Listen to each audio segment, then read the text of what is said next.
Can your hormones be the reason why you cannot lose weight? Like you feel like you're doing everything right, you're exercising, dieting, doing everything, and you can lose weight. Yeah, they can. Are they? Hard to know. I know you've been to the doctor and you tell them this. You tell them, like, I am doing all this to lose the weight, and they don't even believe you. And you ask, can it be my hormones? And they tell you, it could be. They may run a test or not, and they say everything is fine. And you know you are doing everything right. You know you're not lying to yourself. You know you're not lying to a doctor. There is something that doesn't let you lose the weight. I have clients that have 1,000-calorie deficit daily, and they can't lose weight. You think that's normal? Of course that is not normal. There is something going on there. You are eating clean, exercising, feeling tired, bloated all the time, having difficulty sleeping. You have tried all sort of diets, fasting, intermittent fasting, keto, you name it. Cut carbs, add carbs. You have done everything, and you're not losing the weight. Yes, so there are many hormonal imbalances that can get in the way of losing weight. Now, I'm going to tell you something that you are not going to like, and please stick to the whole thing because this doesn't define what I'm going to show you today. The thing you're not going to like is, like, for most people, hormones are not the problem. And this is something we need to, like, get clear with. Most of my clients, I put them in a specific nutrition protocol and they lose the weight. For most people, hormones are not the problem. But there are women, probably like you who are watching this video, who really are struggling farther than nutrition. Like you're really doing everything and you can't lose the weight. And then, yes, hormones can be the reason why you're not losing weight. Very seldom hormones are the reason why you gain weight, but they can sure get in the way of you losing it. Like unless you have hit some sort of adrenal dysfunction, which happens and happens more often than you think, and it could be your case or not. Unless you have a case like that, hormones are not the reason making you fat. If you had hit that point of adrenal dysfunction, yes, hormones may even be making you gain the weight. But the most common is for them not letting you lose the weight. And I'm going to show you here what are all the possibilities and how to fix them. And I'm also going to give you a short assessment that you can use to figure out if this may be one of the things that is stopping you from losing the weight. This assessment is going to highlight red flags for hormonal imbalances for you. I'm Karen Oliver and I'm your host. I am a certified personal trainer as well as health, nutrition, and menopause coach. And if you like this type of content, please hit like and follow me.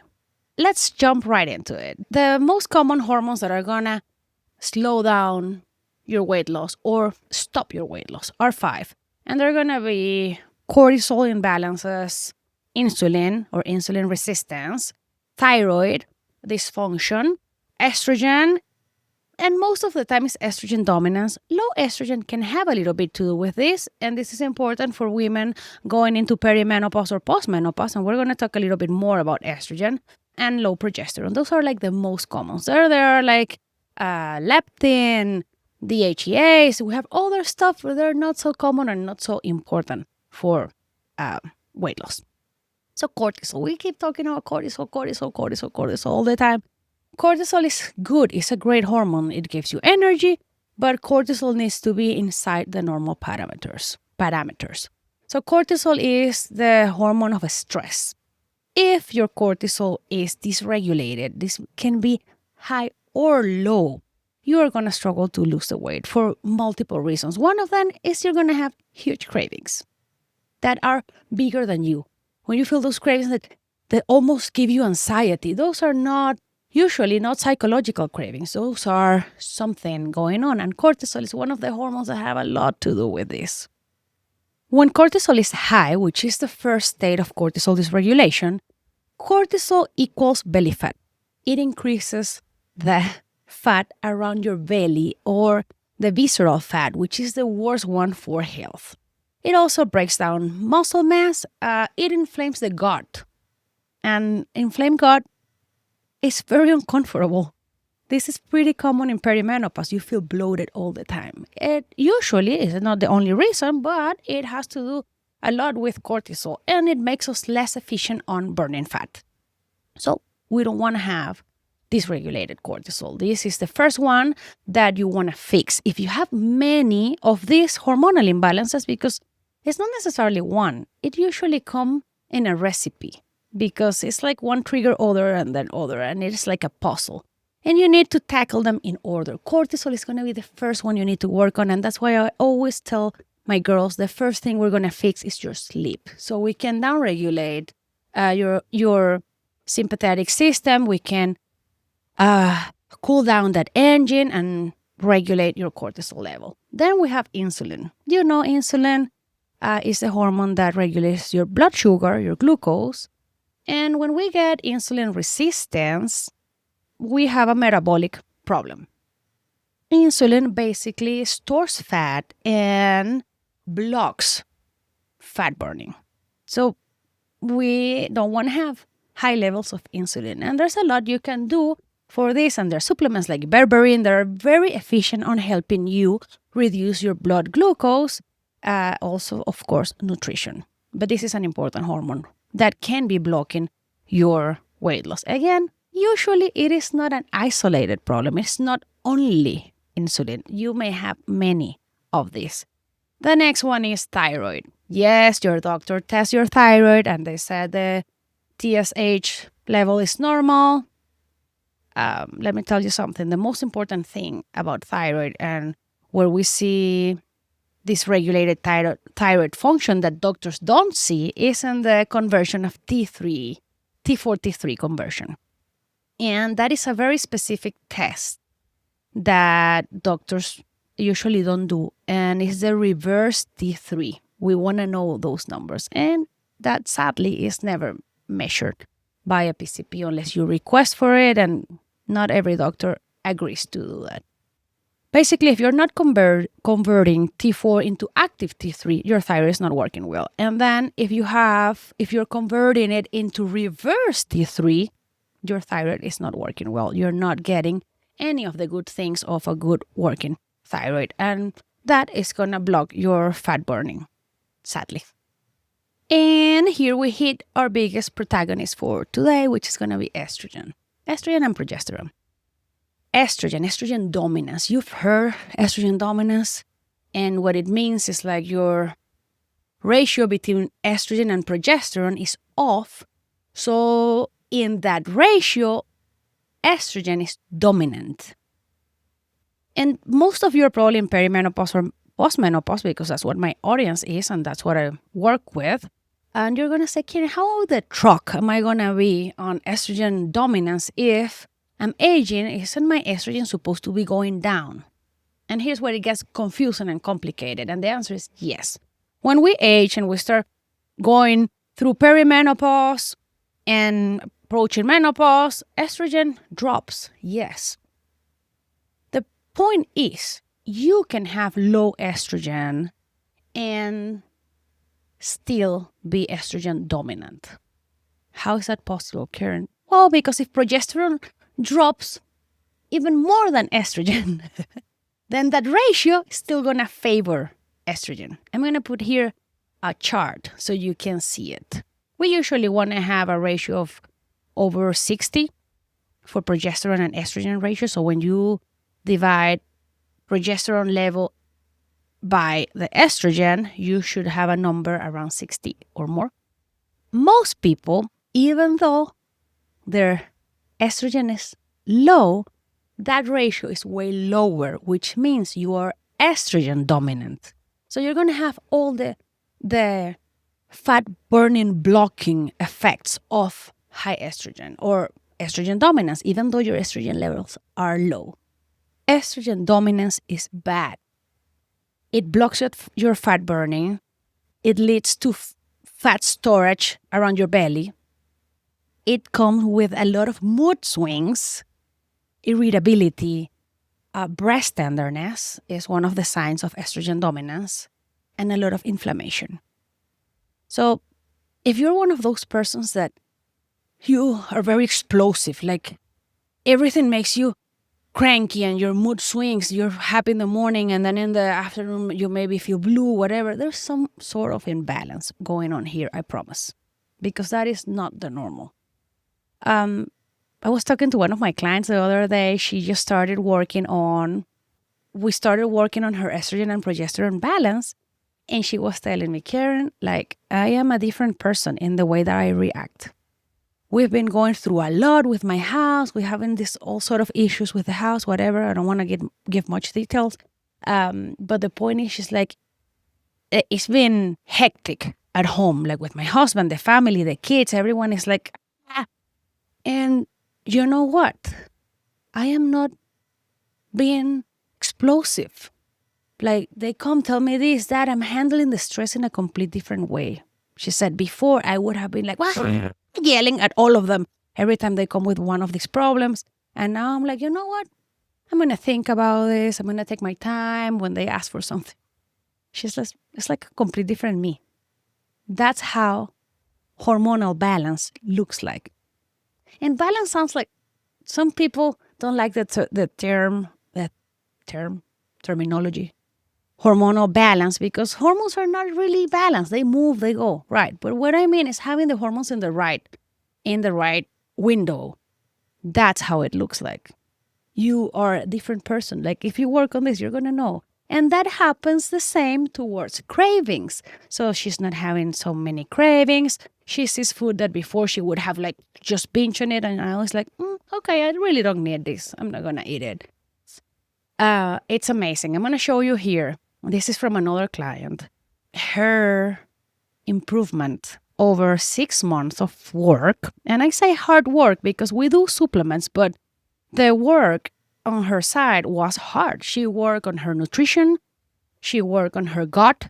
She worked on her nervous system. She downregulated her sympathetic nervous system. She worked a lot on her parasympathetic nervous system, on improving it.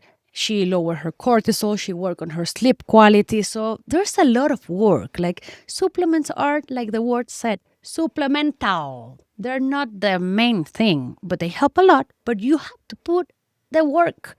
It doesn't happen just by accident. So here you're going to see, I'm going to show you a chart. She is 41, 43 years old. And the first charts that you see here on top were her original hormonal results, estrogen and progesterone.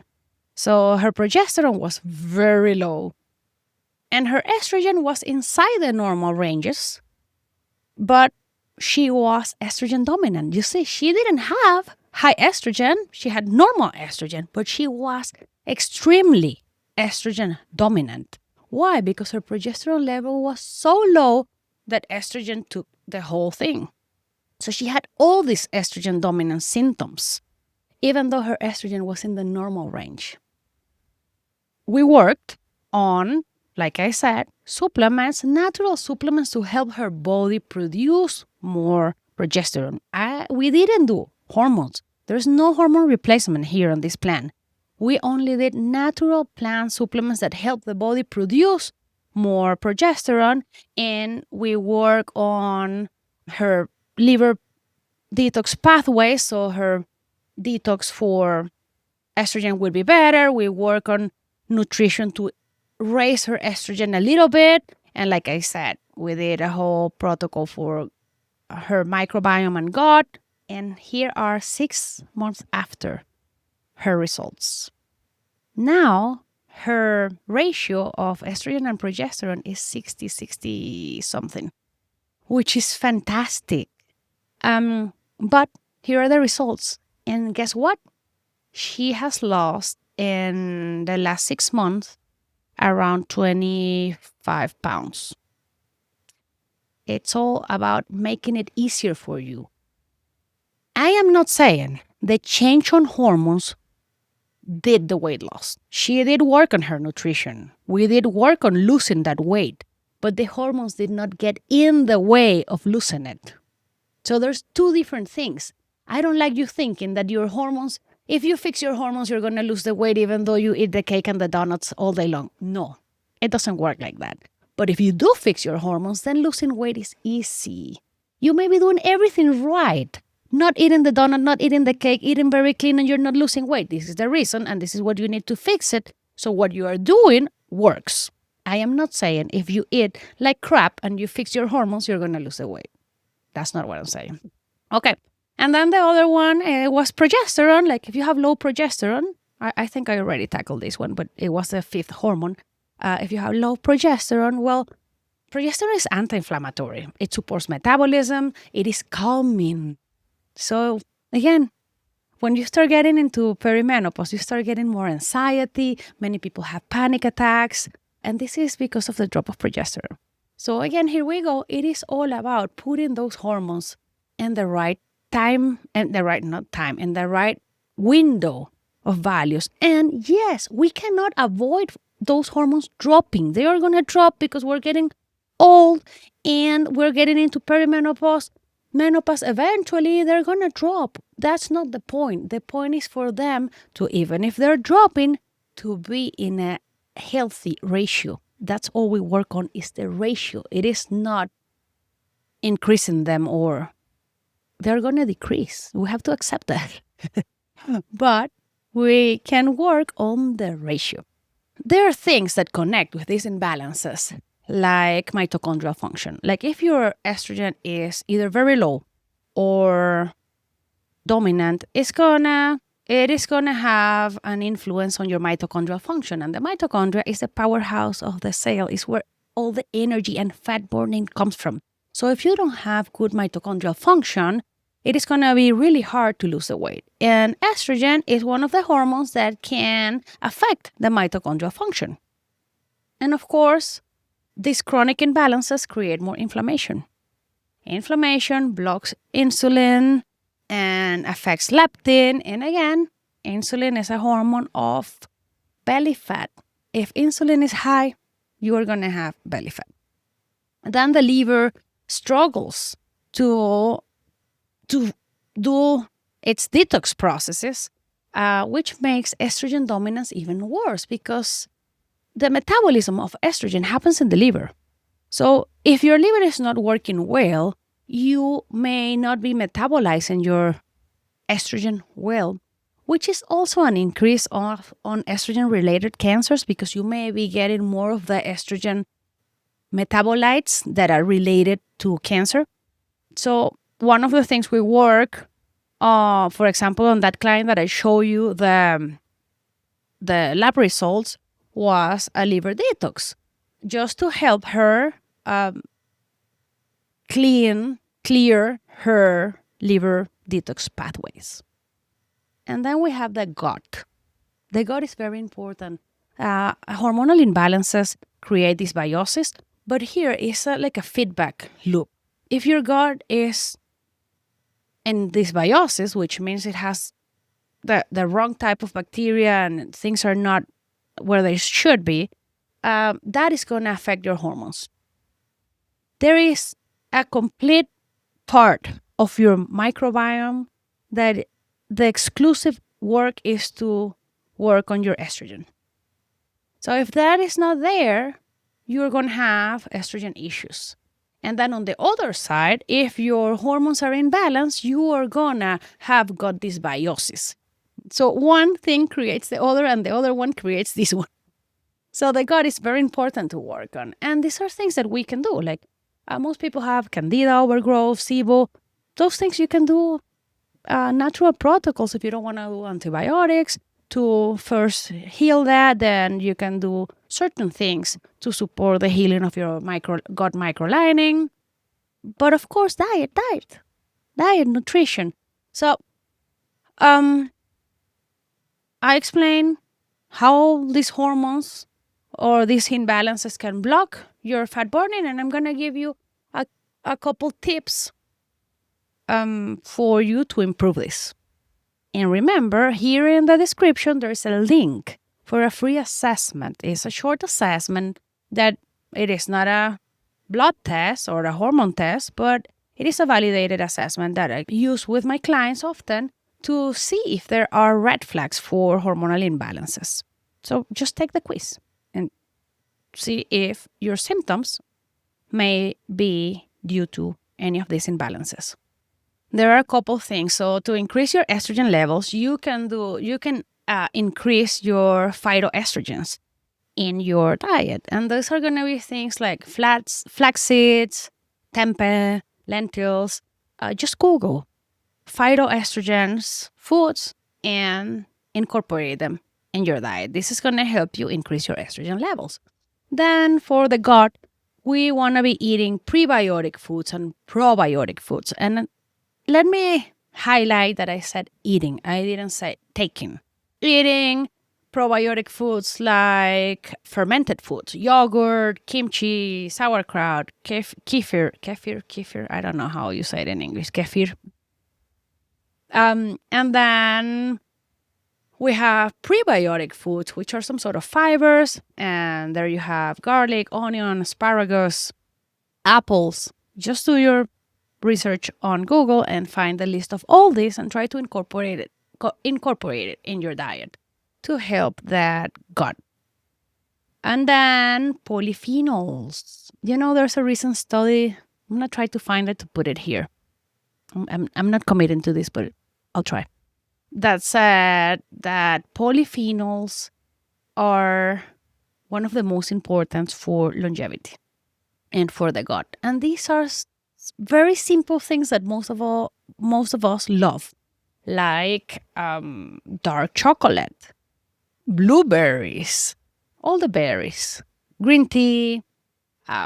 They reduce inflammation and they support gut diversity, which are the things you want for hormonal balance. So these are all the things that we work on this client that I just show you the lab results.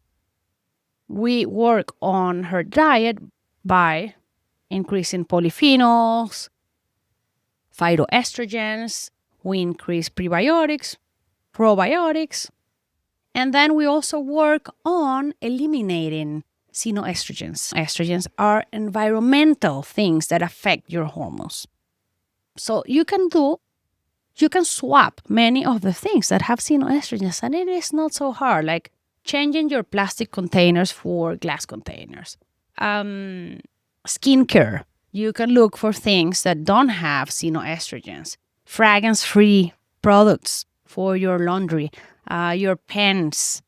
All those things, we think they're little, but if your body and your metabolism, everything is working well, they may not have so much of an effect. But if you already have an imbalance, these things matter. So now you know what can be the reason, the why you're doing everything right. You're eating super clean in a calorie deficit, doing everything you can, and you're not losing the weight. It can be here. Here, you may have found your answer. Just take my assessment and then work on the little tips that I gave you. It is not so hard. There are supplements that can help, like ashwagandha for cortisol regulation, rhodiola. Of course, vitamin D is a very important one that affects the whole hormonal system, and most people are deficient in vitamin D, so everyone should be supplemented with vitamin D. Omega-3s, because they're anti-inflammatory. This is like the main thing I would do with a client that has these hormonal imbalances. Before we even work on supplementing for progesterone or for estrogen, we go on the basics: vitamin D, fish oil, and then ashwagandha, rhodiola, magnesium at night to help you sleep better and regulate your nervous system. Those are the basics that every woman after 40 should be taking. Well, take the quiz and figure out what's going on with you. And I'll see you on the next one.